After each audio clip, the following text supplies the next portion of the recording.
Good morning. Happy Monday, September 26th. Happy fall. Realize the month is almost over here. Wow. Hey, what's going on?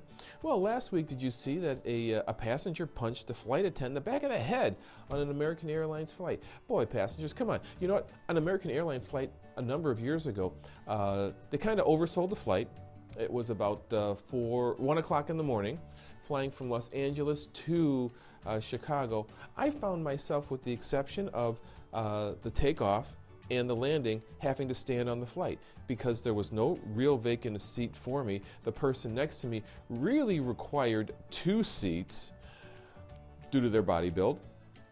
So I was kind of like crouched against the girl next to me who was like, yeah, I don't want somebody touching me like that. So I ended up, because I was in the middle, I ended up staying the whole flight. And you know what really surprised me?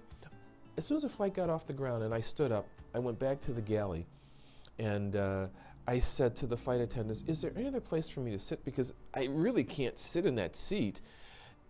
And they passed money back and forth.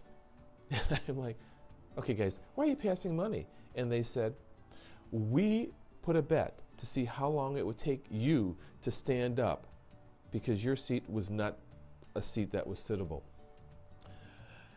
So I stood the whole flight. That's almost a 4-hour flight, which I think was very unsafe. And American Airlines apologized to me by saying, well, you did make it from LA to Chicago, so here's $100 on a flight, nighttime flight, Tuesday through Thursday. It was something stupid like that. But I didn't punch anybody. You know, let's control ourselves, people. I know flights might not be the most comfortable thing. I know the airlines treat you lousy when they overbook their flights and you can't sit in your seats, but don't punch anybody. Come on. Other thing is, we finally had the end of the funeral for Queen Elizabeth. Charles is fully in place, and people were sad because Meghan and Harry came back and they want him there, and he got to wear his military garb and all that stuff. And, you know, if it was me, I don't think I'd want to have that kind of a funeral. I want to know that people love me and miss me, but, you know, that kind of thing, I don't know. And another thing that's going on, hey, hurricane season's upon us now, right? For those of you down in the Caribbean and the southern part of the United States there, you had to deal with Fiona last week, Gaston, and now Hermine is coming on. So take care, watch for those things, and you know, stock up on necessary items in case you lose electricity and whatnot. And, you know, hopefully Puerto Rico can get itself back together again. And, yeah, when I've heard some of these Puerto Ricans say, this is part of the United States, why do we have to deal with this? I can't disagree with them. Anyway, let's get to today's topic.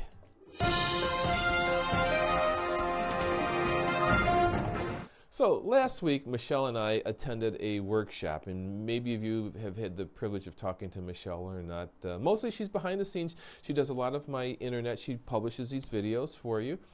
She sends out a lot of the emails that you get. But we attended a workshop in Bloomington, and the workshop was on the upcoming open enrollment period for senior citizens, October 15th to December 7th, and what's going to be going on there. So actually, I want to piggyback on last week's conversation about getting me your prescription drug list early.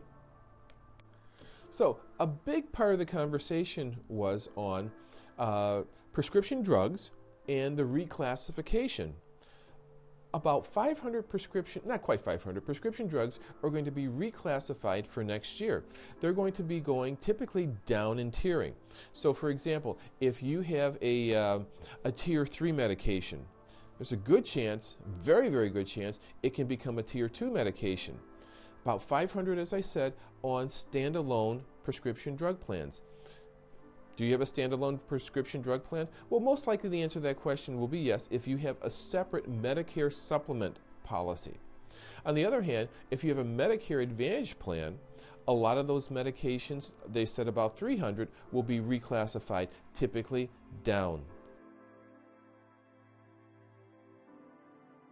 So woohoo, I get to save money if my medication goes from a higher tier to a lower tier, because it costs more in the higher tiers on my copays and everything.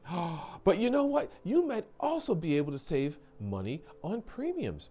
So a lot of my clients may have these higher premium policies in the $70, $80, $90 range, simply because their cocktail of medications required them to be that way. But with medications tearing down, there's a good possibility those premium plans with those $70, $80, $90 premiums may be inappropriate now. Maybe you can go with something that's $20 to $35. So you can save money also on premiums. That's why I want you to get me your list so we can take a good look at these things for you.